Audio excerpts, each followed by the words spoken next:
नमस्कार. आजच्या आधुनिक जीवनशैलीमध्ये आपण सगळेच व्यस्त, तणावग्रस्त आणि धावपळीत अडकलेलो आहोत.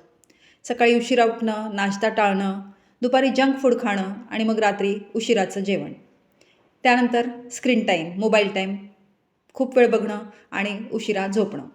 हळूहळू या सगळ्या सवयी आपल्या शरीरावर वाईट परिणाम करू लागतात. ज्यामुळे थकवा येणं, भयंकर ॲसिडिटी होणं, वजनामध्ये वाढ होणं आणि वेगवेगळ्या प्रकारचे त्वचेचे विकार किंवा डॅन्ड्रफ, कोंडा होणं, केस गळणं यासारखे प्रॉब्लेम्स सुरू होतात. आणि मग आपण विचार करतो, मी इतकं का थकलो आहे? मला हे प्रॉब्लेम्स, मला या समस्या का होत आहेत? तर याचं उत्तर खूप सोपं आहे. आपला रोजचा आहार. जर आपण योग्य वेळेला, योग्य पद्धतीने आणि संतुलित आहार घेतला, तर आपलं शरीर स्वतःच निरोगी राहू लागतं. आजच्या या व्हिडिओमध्ये आपण जाणून घेणार आहोत, सकाळपासून रात्रीपर्यंत नेमकं काय खावं? आयुर्वेदानुसार योग्य आहार कसा असावा आणि आधुनिक जीवनशैलीमध्ये आपण आयुर्वेदाचा बॅलन्स कसा साधू शकतो? आपला दिवस कसा सुरू होतो यावरच आपल्या आरोग्याची पायाभरणी असते. म्हणूनच आपण सर्वात आधी बघूयात मॉर्निंग रुटीन, म्हणजे सकाळचं आपलं दैनंदिन काय असावं. सर्वात आधी सकाळी उठल्याबरोबर 1 ग्लास कोमट पाणी प्या. हे शरीरातील टॉक्झिन्स बाहेर काढतं, पचन सुधारतं आणि आपलं लिव्हर स्वच्छ करतं. त्यानंतर 4 ते 5 भिजवलेले बदाम खा. बदाममुळे मेंदूची ताकद वाढते आणि शरीराला ऊर्जा मिळते. हवे असेल तर तुम्हाला लिंबू आणि मध हे पाणी याचं मिक्स करून पाणीसुद्धा तुम्ही घेऊ शकता. हे सुद्धा बॉडी डिटॉक्स करायला आणि वेट कंट्रोल म्हणजे वजनामध्ये कंट्रोल येण्यासाठी खूप उपयोगी आहे.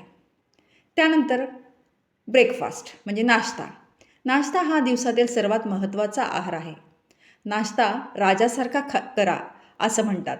म्हणजेच नाश्ता म्हणजे फक्त पोट भरणं नाही, तर शरीराला योग्य पोषण देणं. आयुर्वेद काय म्हणतं की पोहे ज्यामध्ये भरपूर भाज्या आहेत असे खा, असे करून खा. उपमा, मूग, डाळाची खिचडी, नाचणीचं पेय, लापसी हे पदार्थ पचायला हलके असतात, शिवाय पौष्टिकही असतात. गरम, ताजं आणि घरचं अन्न खाणं खूप महत्त्वाचं आहे. इथे आपण काही मॉडर्न हेल्दी असे काही पदार्थ नवीन जे आलेले आहेत ते सुद्धा खाऊ शकतो, जसे की ओट्स. ओट्समध्ये व्हेजिटेबल ओट्स खाऊ शकता. स्मूदीज म्हणजे दुधामध्ये फळं वगैरे टाकून, मध टाकून, गूळ टाकून त्याचं एक स्मूदी म्हणजे एक पातळ अशी पेस्ट तयार करून आपण पिऊ शकतो. मल्टीग्रेन टोस्ट जे एक चांगलं ऑप्शन आहे ते आपण घेऊ शकतो. हे मॉडर्न फूड्स जर आपण योग्य प्रकारे घेतले तर खूप फायदेशीर ठरतात. ओट्समध्ये फायबर जास्त असतं, त्यामुळे तुमचं पचन सुधारतं आणि पोट जास्त वेळ भरलेलं असल्यामुळे तुम्हाला भूकही लागत नाही. त्यानंतर नाश्त्यामध्ये तुम्ही फ्रूट्स अवश्य घ्या. एखादं कोणतंही फळ तुम्ही नाश्त्यासोबत घेतलं तर खूप ते चांगलं आहे, जे शरीराला तुम्हाला व्हिटॅमिन्सही देतं. परंतु नाश्त्यासोबत खालील वस्तू अजिबात टाळायच्या आहेत. त्या म्हणजे चहा, बिस्किटं, जंक फूड किंवा रात्रीचं शिळं उरलेलं अन्न. आता परफेक्ट Why नाश्ता did the म्हणजे काय tomato असतं turn ते red? आपण बघूया. Because it saw Ayurvedic the आणि salad मॉडर्न dressing. सायन्स यांचा बॅलन्स करून मी तुम्हाला सांगणार आहे की मिड मॉर्निंगमध्ये म्हणजेच 9 ते 11च्या दरम्यान Why did शरीराला the थोडी ऊर्जा tomato लागते. turn red? त्यासाठी तुम्ही नारळ Because it पाणी, saw the फळं salad किंवा फ्रेश dressing. ज्यूस घेऊ शकता, ज्यामुळे तुम्हाला तुमच्या बॉडीला, तुमच्या शरीराला हायड्रेशन मिळतं आणि एनर्जीसुद्धा तुमची टिकून राहते. हा झाला आता नाश्त्याचा भाग. दुपारच्या वेळेचं जेवण म्हणजेच लंच कसं असावं? तर हे जे लंच आहे ते सुपर मील असावं. सुपर मील का ते मी तुम्हाला आता सांगणार आहे. दिवसातील सर्वात महत्त्वाचं हे जेवण असल्यामुळे हे सुपर मील असं आपण याला Why did मी the संज्ञा दिलेली tomato आहे. turn का? red? कारण यावेळेस आपल्या Because शरीरातील it saw the पचनशक्ती salad सर्वात dressing. जास्त असते. आयुर्वेदानुसार अग्नी म्हणजे पाचक अग्नी किंवा डायजेस्टिव्ह फायर यावेळेस तीव्र असतो आणि म्हणूनच यावेळेस खाल्लेलं अन्न चांगलं पचतं, ऊर्जा देतं आणि शरीराला पूर्ण पोषण मिळतं. दुपारच्या जेवणामध्ये तुम्हाला काय काय घ्यायला हवं? भाजी, चपाती, डाळ, भात आणि सॅलड. जे की हे सगळं जर तुम्ही खाताय तर तुम्हाला कार्बोहायड्रेट्स मिळणार आहेत, प्रोटीन्स मिळणार आहेत, विटॅमिन्स शिवाय फायबरही मिळणार आहे. कार्बोहायड्रेट्सचं काम काय आहे? तुम्हाला ऊर्जा देण्याचं. प्रोटीन्स तुमच्या शरीराची बांधणी व्यवस्थित करणार आहे. विटॅमिन्स तुमच्या शरीराची सगळी कार्य जी कामं आहेत सूक्ष्म किंवा स्थूल ती सगळी व्यवस्थित करायला मदत करणार आहेत. आणि फायबर सगळ्यात महत्त्वाचं तुमचं पचन सुधारणार आहे. म्हणूनच हे आहे एक परफेक्ट बॅलन्स्ड सुपर मील. दुपारच्या जेवणानंतर तुम्ही ताक प्या.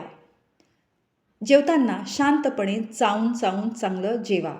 मोबाईल, टी व्ही बघू नका. शांतपणे फक्त जेवणावर एकाग्रता करा. योग्य लंच जर तुम्ही घेतलं, दुपारचं जेवण जर तुम्ही योग्य घेतलं, तर दिवसभर तुमची एनर्जी टिकून राहते. आता 4 वाजता स्नॅक्समध्ये तुम्ही काय घ्यायला हवं हे मी तुम्हाला सांगते. शक्यतो तुम्ही संध्याकाळी चुकीचं खाणं हे टाळायचं आहे. तुम्ही काय खाऊ शकता? भाजलेले चणे खाऊ शकता, मुरमुरे किंवा ग्रीन टी. हे हलके आहेत आणि फायदेशीर पर्याय आहेत.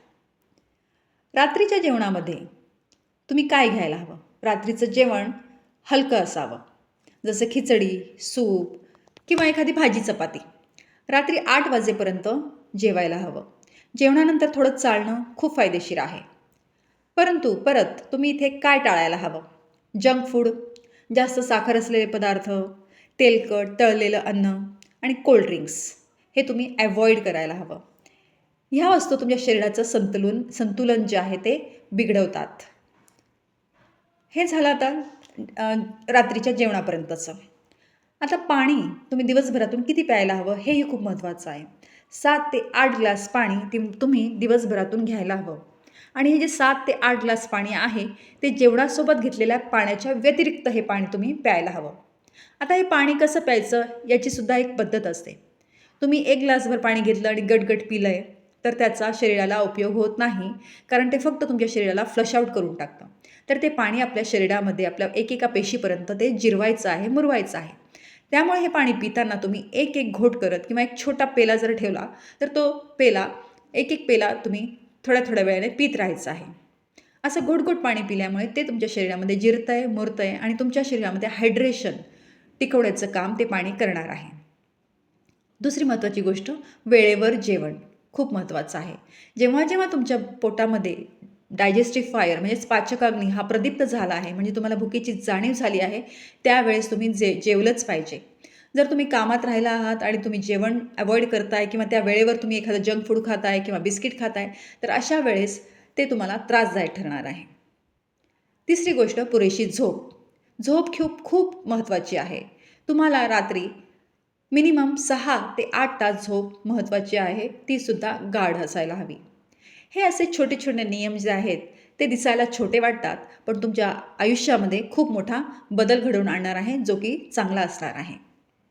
तर मित्रांनो, निरोगी राहण्यासाठी मोठ्या गोष्टी करण्याची गरज नाही. फक्त आपल्या रोजच्या आहारामध्ये छोटे छोटे बदल करा. जसे की सकाळची सुरुवात योग्य पद्धतीने करणं, संतुलित नाश्ता घेणं, दुपारचं जे जेवण आहे, जे सुपर मील आहे ते व्यवस्थित घेणं आणि रात्रीचं जेवण हलकं असणं. त्यामुळे लक्षात ठेवा, तुमचा आहारच तुमचं औषध आहे. आजपासूनच सुरुवात करा आणि निरोगी आनंदी जीवन जगायला सुरुवात करा. धन्यवाद. हा व्हिडिओ जर तुम्हाला माहितीपूर्ण आणि आवडला असेल तर तुमच्या मित्रमैत्रिणींमध्ये, नातेवाईकांमध्ये शेअर अवश्य करा आणि channel doctor D's care for यूला सबस्क्राईब पण करा. धन्यवाद.